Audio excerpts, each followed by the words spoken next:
ഫോണിനുള്ളിൽ fan വെച്ച് വന്നിരിക്കുകയാണ്. നിങ്ങൾക്ക് ഇവിടെ കാണാം, ഈ രണ്ട് ഫോണിൻ്റെ ഉള്ളിലും ഫാൻ ഉണ്ട്. റിയൽ ഫാൻ ദാ ഈ ഒരു ക്യാമറ മോഡ്യൂൾ നോക്കി കഴിഞ്ഞാൽ അതിന്റെ താഴെ കാണുന്നത് ഒരു ക്യാമറ ലെൻസ് അല്ല, അത് ഫാനിന്റെ ഏരിയ ആണ്.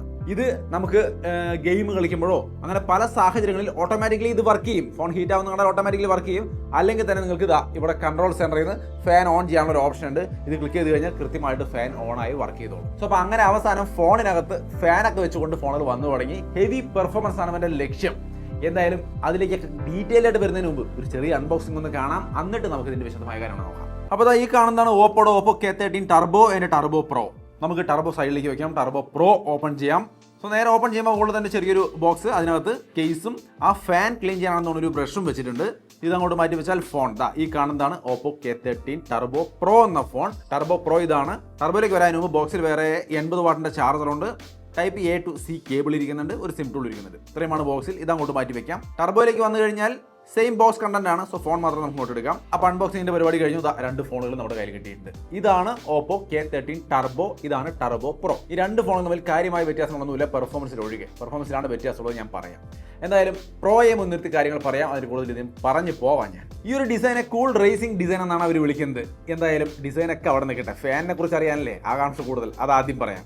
അപ്പോൾ ഈ കാണുന്ന ഫാൻ, ഇതിനെക്കുറിച്ച് പറയണമെങ്കിൽ സ്റ്റോം എഞ്ചിൻ എന്ന സംഭവത്തെക്കുറിച്ച് പറയണം. അതായത് ഓപ്പോയുടെ സെൽഫ് ഡെവലപ്ഡ് ആയിട്ടുള്ള സ്റ്റോം എഞ്ചിൻ സെറ്റപ്പിന്റെ ആക്റ്റീവ് കൂളിംഗ് സെറ്റപ്പിന്റെ ഭാഗമായിട്ടാണ് ഈ ഫാൻ വരുന്നത്. അതായത് സാധാരണ ഒരു കൂളിംഗ് ഫാൻ വെച്ചാൽ നമ്മുടെ ഫോണിൽ കിട്ടുന്നതിനേക്കാൾ 220% അധികം കൂളിംഗ് നമുക്ക് ഈ ഒരു ഫാൻ തരുമെന്നുള്ളതാണ് ഇതിന്റെ പ്രത്യേകത. അല്ലെങ്കിൽ ഈ ഒരു സ്റ്റോം എഞ്ചിൻ സെറ്റപ്പ് തരുമെന്നുള്ളതാണ് ഇതിന്റെ പ്രത്യേകത. ഹൈ വിൻഡ് കൂളിംഗ് എഞ്ചിൻ എന്നാണ് ഇതിനെ പറയുക. അതായത് ഈ ഒരു ഫാൻ ഡയറക്റ്റ് ആയിട്ട് എയർ വലിച്ചെടുത്ത് ഇതിന്റെ CPU അതായത് SOC സെറ്റപ്പിലേക്ക് ഡയറക്റ്റ് ആയിട്ട് എയർ അടുപ്പിക്കുകയാണ്. അങ്ങനെ ആ ഒരു SOC കൂൾ ആക്കുകയാണ് ചെയ്യുന്നത്. ഒപ്പം തന്നെ എയർ വലിച്ചെടുത്ത് SOCയിലേക്ക് കൊടുക്കുമ്പോൾ അവിടെ തടസ്സങ്ങൾ കുറവാണ്. L ഷേപ്ഡ് ഡക്റ്റ് ആണ് വരുന്നത്. സോ ലോ റെസിസ്റ്റൻസ് ആണ് വരുന്നത് എയർ ഫ്ലോക്ക്. ഒപ്പം തന്നെ അൾട്രാ റോബസ്റ്റ് വാട്ടർ റെസിസ്റ്റൻസ്, അതുപോലെ ഫസ്റ്റ് സബ്മേഴ്സിബിൾ പമ്പ് ഡിസൈൻ തുടങ്ങിയ കാര്യങ്ങളൊക്കെ ഈ ഒരു സാധനത്തിന്റെ ഭാഗമായിട്ട് വരുന്നുണ്ട്. ഈ സ്റ്റോം എഞ്ചിൻ സെറ്റപ്പിന്റെ ഭാഗമായിട്ട് വരുന്നുണ്ട്. ഈ ഫാനിന്റെ ഒരു പവറൊക്കെ നിങ്ങൾക്ക് കാണണ്ടേ. ഇവിടെ ഞാൻ ഒരു ദീപം കത്തിച്ച് വെച്ചിട്ടുണ്ട്. ആ ദീപത്തിന്റെ അടുത്തേക്ക് ഞാൻ ഈ ഫാൻ കൊണ്ടുവരുമ്പോൾ കണ്ടോ, ആ ദീപം ഞാൻ ഇത്തിരി അകലെയാണ് പിടിച്ചിരിക്കുന്നത്, എന്നിട്ടും ആ ദീപം ആടി ഒലയുന്നത് കണ്ടോ.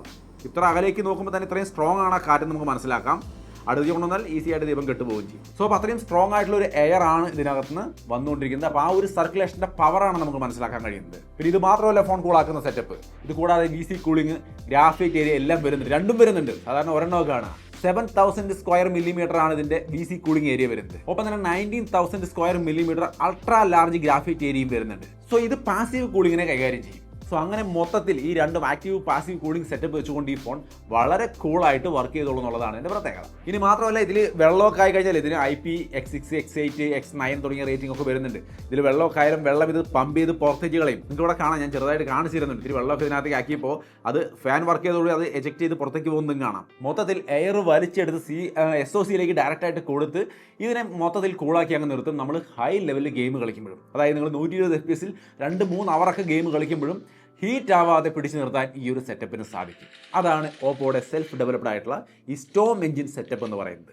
സോ ഈ ഫോണിൻ്റെ ഹൈലൈറ്റ് ഫാൻ അടക്കം വരുന്ന ഫോൺ. സംഭവം ഗെയിം കളിക്കാനൊക്കെ സെറ്റായിട്ട് ഉപയോഗിക്കാം. ഞാൻ പല ഗെയിമുകൾ കളിച്ച് നോക്കുമ്പോൾ നിങ്ങളോട് കണ്ടിട്ടുണ്ടാവും. ഇതിനോടകം തന്നെ നൈസാണ്. പെർഫോമൻസിനെ കുറിച്ച്, സിസ്റ്റം പെർഫോമൻസിനെ കുറിച്ച് നമുക്ക് പെർഫോമൻസ് ഏരിയയിൽ പറയാം. പിന്നെ ഈ ഫാൻ സെറ്റപ്പിൻ്റെ കൂട്ടത്തിൽ ഒരു ലൈറ്റ് സെറ്റപ്പ് കൂടി ഉണ്ട് കേട്ടോ. നിങ്ങൾക്ക് ഇവിടെ കാണാം. ടർബോ ബ്രത്തിങ് ലൈറ്റ് എന്നാണ് പറയുക പ്രോ മോഡലിൽ. ഈ മോഡലിലെ ലൈറ്റ് ഈ രീതിയിൽ നമുക്ക് ഈ ഫാനൊക്കെ വർക്ക് ചെയ്യുമ്പോൾ അതിൻ്റെ കൂടുതൽ ഇങ്ങനെ വേണ്ടി തെളിഞ്ഞ് നിൽക്കും. 8 കളർ ഉണ്ട്. ഇവിടെ കളർ സെലക്ട് ചെയ്യാനുള്ള ഓപ്ഷൻ ഉണ്ട്. കാരണം നിങ്ങൾക്ക് ഈ ഓപ്ഷനിൽ നിന്ന് നിങ്ങൾക്ക് ഇഷ്ടമുള്ള കളർ സെലക്ട് ചെയ്ത് കൊടുത്തിട്ട് നമുക്ക് അതിനനുസരിച്ച് ലൈറ്റ് വർക്ക് ചെയ്യുന്നത് നമുക്ക് കാണാം. പിന്നെ ഇതിൽ വരുന്ന ലൈറ്റിൻ്റെ കാര്യമാണെന്ന് പറഞ്ഞത്. ഈ ബേസ് മോഡലിൽ വരുന്ന ലൈറ്റ് സെറ്റപ്പിന് ഒരു പ്രത്യേകതയുണ്ട് കേട്ടോ. ഇതിനെ പറയുന്നത് ടർബോ ലൂമിനസ് റിംഗ് എന്നാണ്. ഇത് നമുക്ക് നൈറ്റിലൊക്കെ താനെ കത്തും. ഇത് അങ്ങനെ വരില്ല. ഇത് ബാറ്ററിയിൽ നിന്ന് പവർ എടുത്തിട്ട് വർക്ക് ചെയ്യുന്നതാണ്. പക്ഷേ ഇത് ലൈറ്റ് അബ്സോർബ് ചെയ്ത് വെക്കും. ഇരുട്ടത്ത് തിളങ്ങുന്ന ഒരവസ്ഥയാണ്. നിങ്ങൾക്ക് ഇവിടെ കാണാം. ഇരുട്ടത്ത് ഞാൻ കാണിക്കുന്നുണ്ട്. അത് ബാറ്ററിയിൽ നിന്ന് പവർ എടുത്തില്ലെങ്കിലും ഇത് ഇങ്ങനെ തെളിഞ്ഞ് നിൽക്കും. മനസ്സിലായല്ലോ സംഭവം.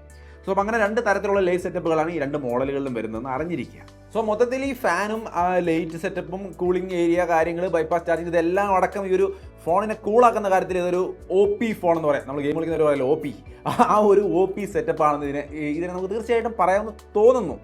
എനിക്കിഷ്ടപ്പെട്ട ഒരു വ്യത്യസ്തമായ ഒരു സംഭവം എന്ന രീതിയിൽ നിങ്ങൾക്ക് ഇഷ്ടപ്പെട്ടെന്നുള്ളത് തീർച്ചയായിട്ടും കമൻറ്റ് ചെയ്യുക. സോ അപ്പോൾ അത്രയുമാണ് ഈ ഫോണിൻ്റെ ഈ സെറ്റപ്പൊക്കെ 2 ഫോണിലും ഒരേപോലെയാണോ. ഞാൻ വീണ്ടും ടർബോയിൽ റിപ്പീറ്റ് ചെയ്യുന്നില്ല. രണ്ടിലും ഫാനും സെറ്റപ്പും കാര്യങ്ങളൊക്കെ സെയിം ആണ്. അപ്പോൾ കാര്യം മനസ്സിലായല്ലോ ഇതിൻ്റെ മെയിൻ സംഭവം. ഇനി നമുക്ക് ഈ ഫോണിൻ്റെ ബാക്കിയുള്ള കാര്യങ്ങൾ പട്ടപ്പെട്ടെന്നൊന്ന് പറയാം. ഡിസൈൻ താഴെ dual nano SIM slot, main microphone, type C port, speaker grill, right സൈഡിൽ പവർ ബട്ടൺ, വോളിയം ബട്ടൺ, പിന്നെ എയർ വരുന്ന ആ ഒരു ഗ്യാപ്പ് കാണാം. മുകളിൽ speaker grill, secondary noise cancelling microphone, IR blaster തുടങ്ങിയ കാര്യങ്ങളൊക്കെ കാണാം. ലെഫ്റ്റ് സൈഡിലും ഒരു എക്സ്ട്രാ മൈക്ക് കൊടുത്തിട്ടുണ്ട്. സോ അത്യാവശ്യം വേണ്ടുന്ന പോർട്സ് ആൻഡ് ബട്ടൺസും കാര്യങ്ങളൊക്കെ ഉണ്ട്. 8.31 mm ആണ് ഇതിന്റെ ഒരു തിക്നെസ് എന്ന് പറയുന്നത്. 208 gram ആണ് വെയിറ്റ് വരുന്നത്. ടർബോക്ക് 207 gram ആണ് വെയിറ്റ് വരുന്നത്. ഹൈ സ്ട്രെങ്ത് ഉള്ള ഒരു ക്രിസ്റ്റൽ ഷീൽഡ് ഗ്ലാസ് ആണ് ഇതിന്റെ പ്രൊട്ടക്ഷന് വേണ്ടി ഉപയോഗിച്ചിരിക്കുന്നത്. IPX6, X8, X9 തുടങ്ങിയ എല്ലാ റേറ്റിംഗുകളും വരുന്നുണ്ട്. സോ വെള്ളത്തെ പേടിക്കണ്ട. അങ്ങനെ പറയുമ്പോഴും എന്തെങ്കിലും എവിടെയൊക്കെ തട്ടൊക്കെ ചെയ്ത് കഴിഞ്ഞാൽ ഇതിന്റെ സീലിന് വല്ല കംപ്ലൈന്റ് ഒക്കെ വന്നു കഴിഞ്ഞാൽ വെള്ളം കയറാം. അങ്ങനെ കയറിയാൽ വാറണ്ടി കിട്ടില്ല. സോ സൂക്ഷിച്ച് ഉപയോഗിക്കുക. ഒരു എക്സ്ട്രാ ലെയർ ഓഫ് പ്രൊട്ടക്ഷൻ ആയിട്ട് കരുതുക. സോ അപ്പോൾ അങ്ങനെയാണ് ഇതിന്റെ ഒരു ഓവറോൾ ഡിസൈൻ. നല്ല നൈസ് ആയിട്ടുണ്ട്. ഫ്ലാറ്റ് ഡിസ്പ്ലേ ആണ് കേട്ടോ, കർവ് ഡിസ്പ്ലേ ഒന്നുമല്ല. അതും ബെസ്റ്റ് ക്വാളിറ്റി ഡിസ്പ്ലേ ആണ്. ഡിസ്പ്ലേക്ക് വരാം. എന്തായാലും ഓവറോൾ ഇതിന്റെ ലുക്ക് മനസ്സിലായല്ലോ. 6.8 ഇഞ്ച് വരുന്ന 1.5K ഫ്ലെക്സിബിൾ AMOLED ഡിസ്പ്ലേ ആണ്. 120 Hz refresh rate, 240 Hz touch sampling rate, 10-bit display ആണ്.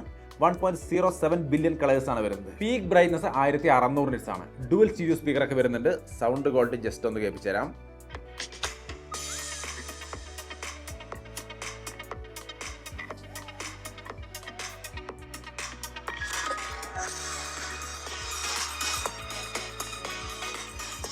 അടിപൊളി സൗണ്ടാണ്, വേറെ വിഷയങ്ങളൊന്നുമില്ല. നല്ല ഡുവൽ സ്റ്റീരിയോ സ്പീക്കർ കൊടുത്തിരിക്കുന്നത്. സോ മൊത്തത്തിൽ ഇതെല്ലാം അടക്കം നോക്കുമ്പോൾ നമുക്ക് വിഷ്വൽ വീഡിയോസ് കാണാനും മറ്റും സൗണ്ട് ആയാലും ഡിസ്പ്ലേയുടെ ക്വാളിറ്റി ആയാലും ഒന്നും യാതൊരു വിഷയവുമില്ല. നൈസ് ക്വാളിറ്റിയാണ്. ഇൻഡോറും ഔട്ട്ഡോറും ഒക്കെ ഉപയോഗിച്ച് നോക്കി മൊത്തത്തിൽ നന്നായിരിക്കുന്നു ഇതിൻ്റെ ഡിസ്പ്ലേ സെറ്റപ്പ്.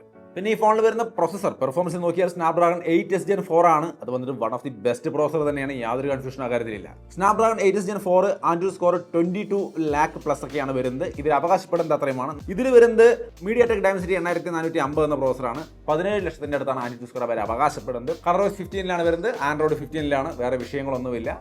ഡീസന്റ് ആയിട്ടുള്ള പെർഫോമൻസും കാര്യങ്ങളും നമുക്ക് ഈ ഒരു ഫോൺ തരും. ഇനി ഗെയിമിംഗിലേക്ക് വന്നു കഴിഞ്ഞാൽ സ്മൂത്ത് അൾട്രാ എക്സ്ട്രീം എന്ന് പറയുന്ന ഗെയിം സെറ്റപ്പിൽ നമുക്ക് കളിക്കാൻ സാധിക്കും. BGMI ഒക്കെ അതൊക്കെ ടോപ്പ് സെറ്റപ്പാണ്. അതിൽ നമ്മൾ ഗെയിം കളിക്കുമ്പോൾ ഓട്ടോമാറ്റിക്കലി അതിൻ്റെ സൈഡിൽ നമുക്ക് ഒരുപാട് ഗെയിമിംഗ് ഓപ്ഷൻ ഉണ്ട് പെർഫോമൻസ് ബൂസ്റ്റ് ചെയ്യാനുള്ളത്. ഞാൻ പ്രോ ഗെയിമർ മോഡ് ഇട്ടുകൊണ്ട് തന്നെയാണ് കളിക്കുന്നത്. പിന്നെ താഴേക്ക് ഒരുപാട് ഓപ്ഷനുകൾ, കൂളിംഗ് ഫാൻ്റെ ഓപ്ഷൻ അവിടെ തന്നെ കാണുന്നുണ്ട്. ബൈപ്പാസ് ചാർജിങ്ങിൻ്റെ ഓപ്ഷൻ ഉണ്ട്. ഇതൊക്കെ നിങ്ങൾക്ക് ഉപയോഗിക്കാം. വോയിസ് ചേഞ്ചർ അടക്കമുള്ള സംവിധാനങ്ങളെല്ലാം ഇതിനകത്ത് വരുന്നുണ്ട്. ഇതെല്ലാം ഇട്ടുകൊണ്ട് നമ്മൾ കളിക്കുമ്പോൾ സെറ്റായിട്ട് നമുക്ക് കളിക്കാൻ പറ്റുന്നുണ്ട്. യാതൊരു വിഷയമില്ല. നിങ്ങൾക്ക് ഇവിടെ കാണാൻ ഞാൻ ഗെയിം കളിച്ച് കാണിക്കുന്നുണ്ട് ഇഷ്ടം പോലെ. BGMI ഒക്കെ അടിപൊളിയായിട്ട് കളിക്കാൻ പറ്റുന്നുണ്ട്. അത് കഴിഞ്ഞ് ഞാൻ Asphalt 9 വെറുതെ ഒന്ന് കളിച്ച് നോക്കി എങ്ങനെയുണ്ടെന്ന് അറിയാൻ. അതിലും വേറെ വിഷയങ്ങളൊന്നുമില്ല. പക്കാവായിട്ട് നൈസായിട്ടും ഗെയിം കളിക്കാൻ പറ്റുന്നുണ്ട്. പിന്നെ ഇത് സ്നാപ്ഡ്രാഗൺ 8s Gen 4 ആണ്. അതിനകത്ത് നല്ല രീതിക്ക് ഗെയിമിങ്ങിന് വേണ്ടുന്ന കാര്യങ്ങളൊക്കെ ഉണ്ട്. അതായത് Snapdragon enhanced super frame, super resolution അങ്ങനെയുള്ള കാര്യങ്ങളൊക്കെ വരുന്നുണ്ട്. അതായത് ഫ്രെയിം ബൂസ്റ്റ് ടെക്നോളജി കാര്യങ്ങളൊക്കെ വരുന്നുണ്ട്. HDR വിഷ്വൽസും കാര്യങ്ങളും കിട്ടും. അങ്ങനെ ഒട്ടനവധി കാര്യങ്ങൾ ഗെയിമിങ്ങിൻ്റെ ഭാഗത്ത് സ്നാപ്ഡ്രാഗൺ ആ പ്രൊസസ്സറിൻ്റെ ഭാഗത്ത് നിന്ന് വരുന്നുണ്ട്. അതിൻ്റെ ഒപ്പം ഈ പറഞ്ഞ എല്ലാ സംവിധാനങ്ങളും കൂടി നോക്കുമ്പോൾ ഇത്രയും നല്ല FPS-ൽ നൈസായിട്ട് ഇന്ന് ഗെയിം കളിക്കാം.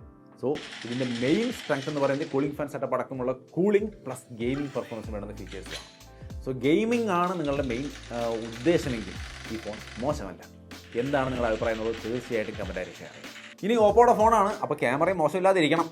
ഉള്ള ക്യാമറ കൊള്ളാം. അതായത് ഒരു ക്യാമറയെ കൊടുത്തുള്ളൂ മെയിൻ ക്യാമറ. പിന്നെ 2 മെഗാപിക്സലിൻ്റെ ഒരു ക്യാമറയാണ് സെക്കൻഡറി ക്യാമറ കൊടുത്തിരിക്കുന്നത്. Main camera 50 മെഗാപിക്സലിൻ്റെയാണ്. അതിൻ്റെ സാമ്പിളാണ് ഈ കാണുന്നത്. അത്യാവശ്യം നല്ല ക്വാളിറ്റിയാണ്. ഡേ ലൈറ്റ്, ആർട്ടിഫിഷ്യൽ ലൈറ്റ് എല്ലാ ഇടത്തും എടുത്ത ഫോട്ടോസൊക്കെ ഞാൻ അവിടെ ഷെയർ ചെയ്യുന്നുണ്ട്. നന്നായിരിക്കുന്നു. നിങ്ങൾക്ക് ഇഷ്ടപ്പെട്ടെന്നുള്ളത് നിങ്ങൾ നോക്കുക. അതേപോലെ ടർബോ എന്ന മോഡലിലേക്ക് വന്നു കഴിഞ്ഞാൽ അതിലെ ക്യാമറ സാമ്പിൾ ഞാൻ 2-3 ഇവിടെ കാണിക്കുന്നുണ്ട്. രണ്ടും നല്ല ക്വാളിറ്റിയാണ്. വലിയ വിഷയങ്ങളൊന്നുമില്ല. ഇത് നിങ്ങൾക്ക് ഓക്കെ ആണോ നിങ്ങൾ നോക്കണം കേട്ടോ. പിന്നെ പ്രോയുടെ 4K വീഡിയോ നിങ്ങൾക്ക് ഇവിടെ കാണാം. അത്യാവശ്യം നല്ല വീഡിയോ ക്വാളിറ്റി കിട്ടുന്നുണ്ടോ നിങ്ങൾ നോക്കുക. ഇഷ്ടപ്പെട്ടോ എന്ന് നോക്കുക. സെൽഫി ക്യാമറയിൽ 4K ഇല്ല, ഫുൾ HD ഉള്ളൂ. അത് ഈ ഒരു പ്രൈസിന് മോശമായി പോയി എന്നുള്ളതാണ് എൻ്റെ അഭിപ്രായം. പോരായ്മയായി. പക്ഷേ എന്നാലും ഈ കാണുന്ന ക്വാളിറ്റി ഉണ്ട്. നിങ്ങൾക്കത് മതിയോ എന്ന് നോക്കുക. ഈ ഒരു ഫോണിൻ്റെ ഉദ്ദേശം ഗെയിമിങ്ങും ഹെവി പെർഫോമൻസും സെറ്റപ്പ് ഒക്കെയാണ്. അതുകൊണ്ട് ഇവിടേക്ക് വലിയ ഫോക്കസ് അവർ കൊടുത്തില്ല എന്ന് വേണം മനസ്സിലാക്കാൻ.